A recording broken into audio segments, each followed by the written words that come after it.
आप ध्यान पूर्वक भगवान की हरि कथा का श्रवण पान करो। महाभारत का युद्ध में अंत में जाकर के युद्ध किस किस का हुआ है ध्यान से सुनना। भीम और दुर्योधन का, भीम और दुर्योधन का मल्ल युद्ध होता। मल्ल युद्ध के बाद गदा युद्ध होता, जिसमें दुर्योधन जब लड़ रहे हैं तो प्यारे दुर्योधन का पूरा शरीर वज्र का है, पूरा शरीर वज्र का है दुर्योधन का, लेकिन उसकी जो जंगा है वो कच्ची है, वो वज्र की नहीं है। ये छल भी भगवान श्री कृष्ण ने करवाया था। जब माता गांधारी ने कहा हे दुर्योधन हम आज आपको अजर अमर करेंगे, तो आप हमारे जब सामने आओ तो कुछ भी पहन के मत आना, और जब हम पट्टी खोलेंगे तो तुम्हारा पूरा शरीर वज्र का हो जाएगा। लेकिन भगवान गोविंद रुक गए, मार्ग में दुर्योधन को रोक लिया और बोले अरे मूर्ख, कहाँ अमर होने के लिए जा रहे हैं, कहीं श्राप दे दिया तो जल करके राख हो जाओ। अपनी माँ के सामने नंगे जाओ, बच्चे थोड़ी हो तो बड़े हो गए। तो माँ का आदेश था कि मैं कुछ पहन के ना आऊं।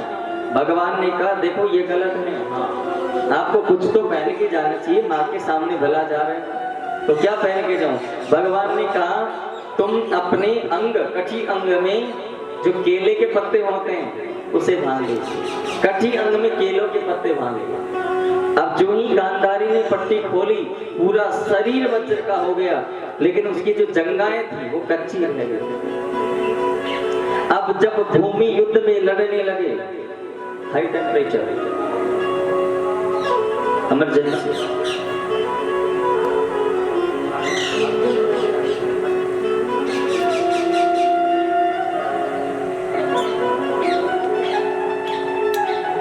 जब युद्ध कर रहे थे तो भगवान ने इशारा किया हे भीम, दुर्योधन की जो जंगा है ना वो कच्ची है, आप इस जंगा को तोड़ दीजिए। जब जंगा को तोड़ दोगे तो आप दुर्योधन को आराम से जीत लोगे। अब देखिए दुर्योधन के जीवन में एक विशेषता थी कि उसकी मृत्यु उस दिन होगी जिस दिन उसके जीवन में दुख और सुख एक दिन आ जाएगा, दुख और सुख एक साथ आएगा। अब भक्तों दुर्योधन की जंगा को तोड़ दिया। दुर्योधन उस रणभूमि में पड़ा पड़ा चीख रहा है, चिल्ला रहा है बचाओ बचाओ बचाओ, कोई नहीं आया। उनका एक मित्र था और उसका नाम था अश्वत्थामा। क्या नाम था? अश्वत्थामा। बस सबको पता है ना कि गांव में कथा चल रही है, सबको पता होगा लगभग, है ना? मंदिर में गई भैया ना, मंदिर में भजन है, भंडारा है आज भजन हो रहा है। ओहो जय, अच्छी बात करना चाहिए, अच्छी बात है ना, तो मैं भी तो ये बोल रहा हूँ अच्छी बात है। कोई बात नहीं, कल तो आए जाएंगे, ऐसी कोई बात नहीं।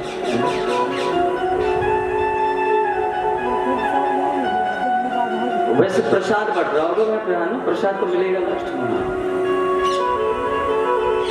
बिस्कुट मिलते हो सब जानता हूँ मैं, बच्चे बालक नहीं, बालक जो उम्र है, लेकिन गृहस्थी वानप्रस्थ संन्यास चारों आश्रमों का ज्ञान।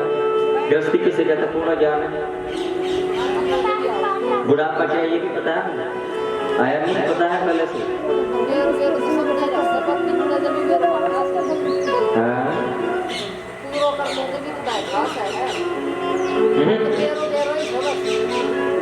भोग भी लिया है, हाँ।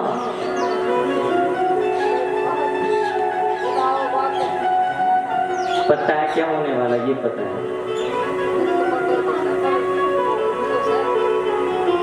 अंदर जो उत्पन्न हो जाता है ना, उससे सब पता लग जाता है क्या होने वाला है। और हमसे तो कोई बच भी नहीं सकता दृष्टि से, हमें तो ये पता रहता है कि क्या खाते बैठा 10 मिनट। और किसी को शक हो तो कभी प्रैक्टिकल करके देख लेना। प्यारे, किताबी ज्ञान संसार में पता नहीं लगने देता उम्र का, लेकिन जो ब्रह्म ज्ञान होता है, ऋषि ज्ञान होता है, जो संतों का आशीर्वाद होता है, गुरु की कृपा होती है, वो पता लगने देते हैं, अच्छे से पता लग जाता है कि गृहस्थी क्या है, सन्यास क्या है, ब्रह्मचारी क्या है, वानप्रस्थ क्या है, सब पता है। इसलिए भाई अपनी अपनी सोच है कोई। आगे प्रसंग सुनिए आपको। महाभारत की युद्ध में एक मित्र है दुर्योधन का, उसका नाम है अश्वस्थामा। ये ब्राह्मण पुत्र है। किसका पुत्र है? द्रोणाचार्य जी के पुत्र हैं अश्वस्थामा, ब्राह्मण पुत्र हैं। अब ये आए मित्र थे दुर्योधन के। इन्होंने कहा मित्र ये हाल तुम्हारा किसने किया? आपका ध्यान नहीं है माता जी कथा में? बिल्कुल नहीं। मैं पहचान लेता हूँ, चिंता मत करो। तो कोई कल का थोड़ी करने लगा हूँ कथा। 13 साल हो गए कथा करते हुए। जब रीठ पूछना नहीं आता था ना बच्चे को, उस समय हम कथा करते थे। बहुत अनुभव है, बहुत दुनिया देख ली।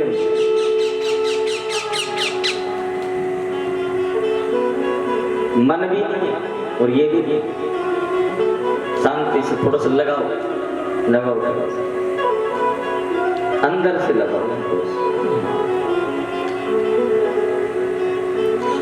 तो अश्वस्थामा थे ना, अश्वस्थामा मित्र थे। उन्होंने कहा कि भाई तुम्हारा हाल ये किसने किया? दुर्योधन बोला कि ये मेरा हाल भीम ने किया है। अगर तुम मेरे सच्चे मित्र हो तो सूर्य आज से पहले 5 पांडवों का मस्तिष्क काट कर लाकर मुझे दो, तो आप मेरे मित्र हैं। नोट कर लेना बात। जब ज्यादा क्रोध आए, गुस्सा आए तो कभी फैसला मत लेना। जब भी कभी भी गुस्से के अंदर कभी भी फैसला नहीं लेना चाहिए। नॉट डिसीजन, फैसला नहीं करना चाहिए। और ज्यादा कोई तुम्हें प्रेम देने लग जाए, इज्जत देने लग जाए, सम्मान देने लग जाए तो तुम भावुक हो जाते हो ना। मैं तुम्हें वचन देता हूँ, मैं तुमसे प्रॉमिस करता हूँ, मैं तुम्हारे लिए ये कर दूंगा, वो कर दूंगा, ये गलत है। राजा दशरथ ने कैकेयी को खुश होकर के प्रॉमिस कर दिया, वचन दे दिया, हम आपको 2 वचन देते हैं, मांगिए रानी क्या चाहिए आपको? भुगतना पड़ा न तापस 20 विशेष उदासी, 14 वर्ष राम वनवास। इसलिए कभी भी गुस्से के अंदर फैसला, डिसीजन मत लो। और प्रेम ज्यादा, कोई लगाव, इज्जत ज्यादा दे रहा है, सम्मान ज्यादा दे रहा है, तो आप उस व्यक्ति को वचन मत दीजिए, वरना दुख उठाना पड़ेगा। राजा दशरथ ने कैकेयी को वचन दिया और उसका दुख उठाना पड़ा। ये नियम है संसार का। मैं अच्छा हूं, नोट करना, मैं अच्छा हूं, अच्छी बात है। मैं अच्छा हूं, अच्छी बात है। मैं तो अच्छा हूं, ये स्वाभिमान है। क्या है? मैं अच्छा हूं, अच्छी बात है। अच्छे से रहना चाहिए इंसान को। मैं तो अच्छा हूं, ये स्वाभिमान है। मैं अच्छा हूं, अच्छी बात है। मैं तो अच्छा हूं, ये स्वाभिमान है। और मैं ही अच्छा हूं, मुझसे अच्छा कोई नहीं, ये अभिमान है। इससे बचा जाए, प्रेम से मोड़ना पड़ेगा। ये क्या है? अभिमान है। हाँ, स्वाभिमान से जियो, अभिमान से नहीं। दुर्योधन के कहने पर अश्वस्थामा जाते हैं। उस समय पांडव अज्ञातवास में थे। अब मैंने बताया ना, गुस्से के अंदर कोई काम नहीं करना चाहिए। तो गुस्से के अंदर अश्वस्थामा ने क्या किया? पांडवों का मस्तिष्क काटना तो भूल गए और पांडव पुत्रों का मस्तिष्क काट करके और ला करके दुर्योधन को सौंप दिया। अब दुर्योधन खुश हो रहा है कि आज मैं 5 पांडवों का मस्तिष्क कटा हुआ देखूंगा। अब जब उस वस्त्र को हटाया और उस थाल में देखा कि उसमें पांडवों का मस्तिष्क नहीं है, पांडव पुत्रों के मस्तिष्क हैं। दुखी हो गया उसी समय। अरे अश्वस्थामा, तूने तो हमारे वंश को नष्ट कर दिया। हमारा श्राद्ध कौन करेगा? हमारा पितृतर्पण कौन करेगा? तुमने हमारे वंश को नष्ट कर दिया। खुशी पहले मना रहा था कि मैं 5 पांडवों का मस्तिष्क देखूंगा कटा हुआ, और दुख किस बात का हो गया कि हमारा वंश ही नष्ट हो गया। इसलिए दुख और सुख एक साथ आए उसके जीवन में। और उस दुर्योधन ने उसी रणभूमि के अंदर अपने प्राणों का त्याग कर दिया, दुख और सुख के कारण। हाँ, किसके कारण? दुख और सुख के कारण। आप लोगों की एज क्या हो गई होगी सबकी? वैसे